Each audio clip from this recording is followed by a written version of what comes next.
বলেন উপরে ওঠেন, বলছে না না না, এত বড় পাহাড়ে কি ওঠা যায়নি, আমি উঠতে পারবো না। বলে নবীজি আপনি ওঠেন, আমরা দুইজন লোক আপনাকে সাহায্য করব। নবীজি উঠতে শুরু করলো, নবীজিকে উড়াইয়া উড়াইয়া পাহাড়ের চূড়ায় উঠে গেলেন। পাহাড়ের চূড়ায় উঠে দেখে সমতল একটা ভূমি, কিন্তু সেখান থেকে কিছু মানুষের চিৎকারের আওয়াজ পাওয়া যায়।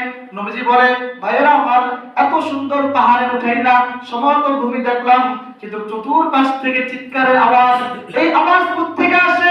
তখন ওই দুই ফেরেশতা বলতেছে ইয়া রাসূলুল্লাহ, আপনি তো জানেন না এরা হলো জাহান্নামী, জাহান্নামীদের কান্নার আওয়াজ আপনি শুনতে পান। নবীজি বলে হায় হায়, জাহান্নামের আওয়াজ, জাহান্নামীদের কান্নার আওয়াজ এত ভয়ানক হয়নি। কোন নবীজি এই পর্যন্ত খেলতো না, চলেন আর একটু সামনে যাই।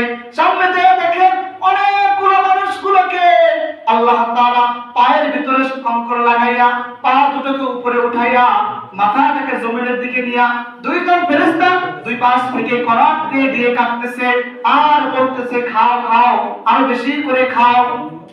আল্লাহর নবী বলে ও ভাইরা, এই ফেরেশতারা গালগুলোকে করাত দিয়ে দিয়ে কাটতেছে, কারণটা কি? তার রক্তগুলো জমিনে পড়তেছে, ছটফট ছটফট করে চিৎকার মারতেছে। কি এমন দোষ করেছে, কোন অপরাধের কারণে তার এই শাস্তি?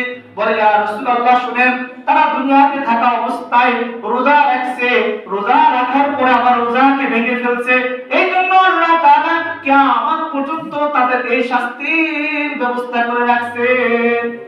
নাউজুবিল্লাহ মিন যালিক।